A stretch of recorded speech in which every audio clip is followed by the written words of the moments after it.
یہ قرآن ایک بابرکت کتاب ہے جسے ہم نے آپ صلی اللہ علیہ وسلم پر نازل کیا تاکہ لوگ اس پہ غور اور فکر کریں اور تاکہ اہل فہم اس سے نصیحت حاصل کریں۔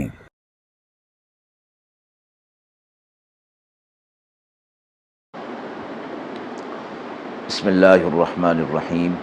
السلام علیکم ورحمۃ اللہ وبرکاتہ۔ ناظرین کرام، درس قرآن مجید کے آج کے اس پروگرام میں ہم سورۃ الرعد کی آیت نمبر 16 اور 17 کا ترجمہ اور تفسیر پیش کر رہے ہیں، اور آخر میں پوچھے گئے سوال کا جواب ہوگا۔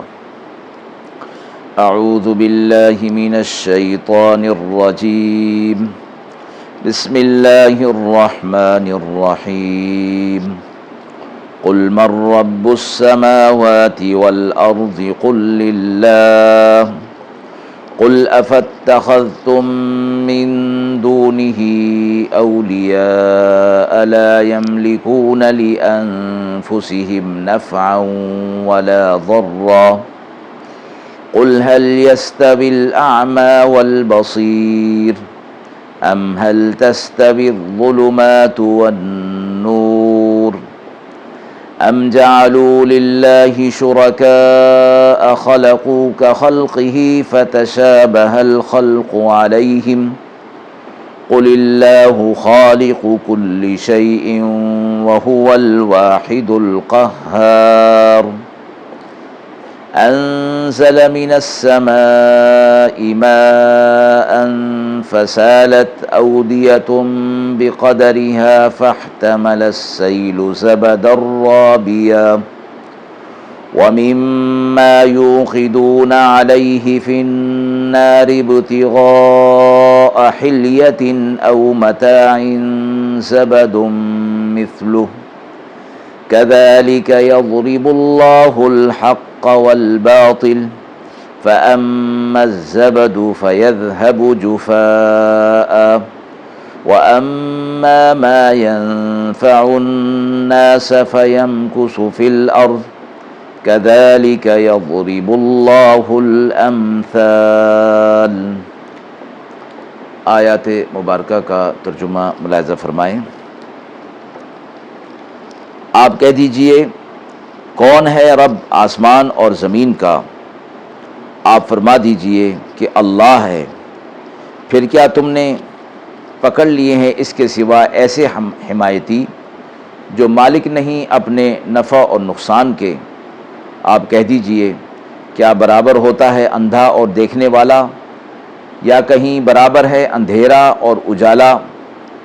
کیا ٹھہرائے ہیں انہوں نے اللہ کے لیے شریک کہ انہوں نے کچھ پیدا کیا ہے جیسے پیدا کیا اللہ نے؟ پھر مشتبہ ہو گئی پیدائش ان کی نظر میں۔ کہہ دیجئے، اللہ ہی پیدا کرنے والا ہے ہر چیز کا، اور وہ اکیلا ہے، زبردست ہے۔ نازل کیا اس نے آسمان سے پانی، پھر بہنے لگے نالے اپنی اپنی مقدار کے مطابق، پھر اوپر لے آیا وہ نالا جھاگ اور پھوس، اور جس چیز کو دھونکتے ہیں آگ میں اس لیے کہ زیور یا اسباب بنائے جائیں، اس میں بھی جھاگ ہوتا ہے ویسا ہی۔ یوں اللہ مثالیں بیان کرتا ہے حق اور باطل کے لیے، سو وہ جھاگ تو جاتا رہتا ہے سوکھ کر، اور وہ جو کام آتا ہے لوگوں کے لیے سو باقی رہتا ہے زمین میں۔ اسی طرح بیان کرتا ہے اللہ مثالیں۔ ان آیات میں اللہ رب العزت کی توحید بیان کرتے ہوئے آپ صلی اللہ علیہ وسلم سے فرمایا گیا کہ ان مشرکین سے، منافقین سے جو اللہ کو چھوڑ کر اوروں کو اپنا حمایتی اور مشکل کشا اور حاجت روا مانتے اور پکارتے ہیں، ذرا آپ ان سے پوچھئے کہ آسمان اور زمین جو اللہ تعالیٰ کی مخلوق ہے اسے پیدا کرنے والا کون ہے؟ تو یقینی طور پر ان کا جواب یہی ہوگا کہ اللہ ہی ہے۔ اور پھر آپ خود ہی بتا دیجئے کہ اللہ ہے۔ پھر فرمایا کہ تم نے اللہ کو چھوڑ کر جب تم نے اس بات کا اقرار کر لیا کہ سب کچھ پیدا کرنے والا اللہ ہے، تو پھر تم نے اللہ کو چھوڑ کر ایسے لوگوں کو پکارتے ہو، ایسی چیزوں کو پکارتے ہو جو نفع نقصان کے مالک نہیں ہیں۔ پھر فرمایا کہ آپ ان سے کہیے کیا اندھا اور دیکھنے والا دونوں برابر ہو سکتے ہیں؟ یہ ایک مثال دی گئی۔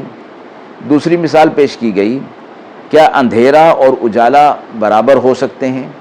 یعنی جس طرح واضح طور پر یہ بات ہے کہ اندھا اور دیکھنے والا دونوں برابر ہرگز نہیں ہو سکتے، اسی طرح اندھیرا اور اجالا دونوں برابر ہرگز نہیں ہو سکتے۔ اسی طرح وہ لوگ جنہیں تم اللہ کو چھوڑ کر پکار رہے ہو، وہ مشکل کشا، حاجت روا، عبادت کے لائق ہرگز ہرگز نہیں ہو سکتے۔ پھر فرمایا کہ انہوں نے اللہ کے ساتھ ایسوں کو شریک ٹھہرا لیا، کیا انہوں نے کچھ ایسی چیز پیدا کی ہے جیسا کہ اللہ نے پیدا کی ہو، یا پھر جو کچھ وہ دیکھ رہے ہیں کہ پیدا کی ہوئی ہے اس کے پیدا ہونے میں انہیں کچھ شبہ ہو گیا ہے کہ شاید ان کے معبودان باطلہ نے اس کو پیدا کیا ہے، جبکہ وہ اچھی طرح سمجھتے ہیں کہ یہ معبودان باطلہ کچھ بھی پیدا نہیں کر سکتے ہیں۔ تو پھر فرمایا کہ ہر چیز کا پیدا کرنے والا اللہ ہے۔ یہاں وضاحت ہو گئی کہ جنہیں اللہ کو چھوڑ کر جنہیں پکار رہے ہیں وہ کسی چیز کو نہیں پیدا کر سکتے۔ اللہ اکیلا ہے، زبردست ہے، پیدا کرنے کا علم اور قدرت رکھتا ہے۔ اگلی آیت کے اندر ایک اور مثال بیان فرمائی کہ اللہ رب العزت نے آسمان سے پانی نازل کیا اور پھر وہ پانی ندی نالوں کے اندر اپنی مقدار کے مطابق کسی جگہ پر کم، کسی جگہ پر زیادہ بہنے لگا۔ پھر جب یہ پانی بہنے لگا تو اس پانی کی سطح کے اوپر گھاس پھوس اور تنکے وغیرہ آ گئے۔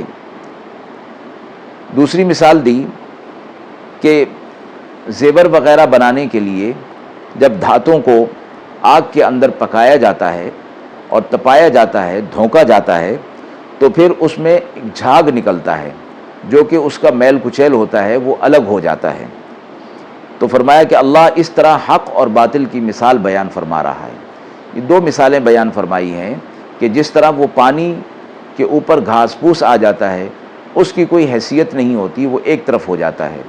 اسی طرح زیور وغیرہ کے لیے جو دھات کو پکایا جاتا ہے اس کا جو میل کچیل ہوتا ہے وہ بھی ایک طرف ہو جاتا ہے۔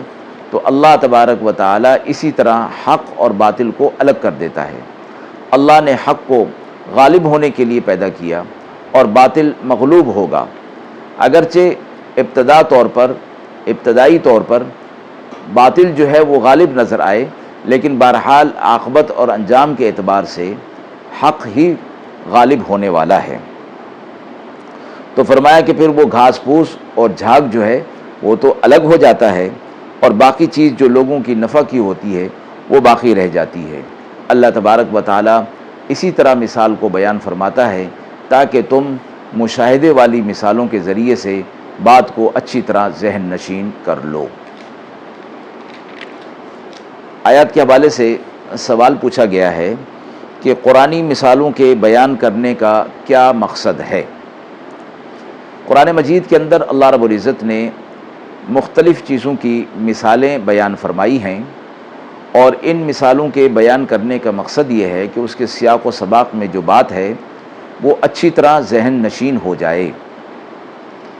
مثالوں کے ذریعے سے بات کو سمجھانا آسان ہو جاتا ہے، اور جب بات آسانی سے سمجھ میں آ جاتی ہے تو اس پر عمل کرنا بھی آسان ہو جاتا ہے۔ قرآن مجید نے کبھی مثال اور کبھی تشبیہ اور کبھی گزشتہ اقوام کے حالات اور واقعات کا انداز اختیار کیا ہے تاکہ حقائق اور معنی اچھے انداز میں دلوں کے اندر بیٹھ جائیں اور ذہن نشین ہو جائیں۔ اسی طرح فرمایا گیا کہ تمثیل اور مثال ادب کی ایک قسم ہے جو بات کے سمجھانے میں بڑا اثر رکھتی ہے، اس لیے خطباء، علماء اور انبیاء علیہ السلام کے کلام میں اس کی کثرت جو ہے وہ پائی جاتی ہے اور اس کو کثرت کے ساتھ استعمال کیا جاتا ہے۔ قرآن میں مثالوں کے دو مقاصد بیان فرمائے گئے ہیں، نمبر 1 تذکرہ اور یاد دہانی کے طور پر، نمبر 2 تفکر یعنی غور اور فکر کے لیے۔ وآخر دعوانا ان الحمد للہ رب العالمین۔